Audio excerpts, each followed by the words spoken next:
लगातार जो है बिहार में प्रोटेस्ट हो रहा है, नौजवान रोड पर है, कैसे देखते हैं?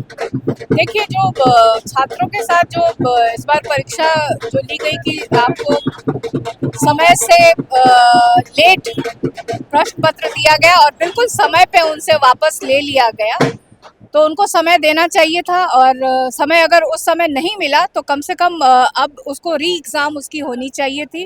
और बिहार में ऐसे लगता है जैसे कि सरकार नाम की चीज़ रह नहीं गई है। छात्रों की कोई सुन नहीं रहा है, किसानों की कोई नहीं सुन रहा है, बेरोजगारों की कोई सुन नहीं रहा है।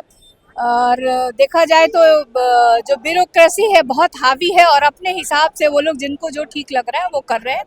और मुझे लगता है कि जो चुनाव अभी इस बार होने वाला है, तो जिस हिसाब से सब लोग के अंदर आक्रोश है और मुझे लगता है कि सही समय पे सही सरकार को वो लोग चुनने जा रहे हैं। अपोजिशन ने भी प्रोटेस्ट निकाला था, राजभवन मार्च का, कांग्रेस माले सब लोग थे, लेकिन आरजेडी उसमें शामिल नहीं हुई थी, जिस पर सरकार सवाल उठा रही है कि क्या विपक्ष एकजुट नहीं है इस मामले पर? देखिए, मैं यही बार बार यही कह रही हूँ कि जिनके लिए सरकार को कुछ करना चाहिए, उसको ध्यान देना चाहिए, वो छात्रों पे ध्यान नहीं दे रहे हैं। सरकार राष्ट्रीय जनता दल की चिंता क्यों कर रहा है? राष्ट्रीय जनता दल हमेशा छात्रों के साथ, किसी भी तरह के आंदोलन के साथ हमेशा खड़ी रही है और उस समय भी रही। अभी आपने देखा जिस तरह से तेजस्वी यादव जी यात्रा पे थे और उस रात को आए और उन्होंने मिल करके छात्रों का साथ दिया और वो डिमांड कर रहे हैं कि फिर से री एग्ज़ाम होना चाहिए।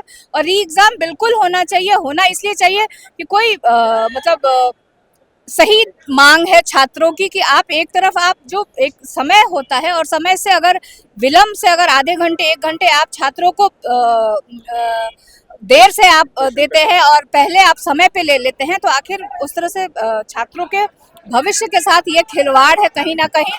तो चुनाव मुझे लगता है कि री एग्ज़ाम होना चाहिए। प्रशांत किशोर मंडल अनशन पर बैठे हैं गांधी मैदान में बीपीएससी। देखिए, बाकी सब लोग राजनीति कर रहे हैं, मेरा है कि अभी छात्रों का मुद्दा, उस पर ध्यान देना चाहिए, चाहे वो विपक्ष के लोग हो चाहे वो सरकार के लोग हैं। बीपीएससी जो छात्रों का जो डिमांड है, री एग्ज़ाम होना चाहिए और हम जब तक नहीं होगा तब तक हम छात्रों के साथ हैं। लालू प्रसाद यादव ने कहा है कि नीतीश कुमार के लिए दरवाजा खुला है, एक तरफ तेजस्वी यादव कह रहे हैं कि नीतीश चाचा के लिए कोई रास्ता नहीं खुला है। तो देखिए, वो पुराने दोस्त हैं, वो क्या कहते हैं वो वही जाने।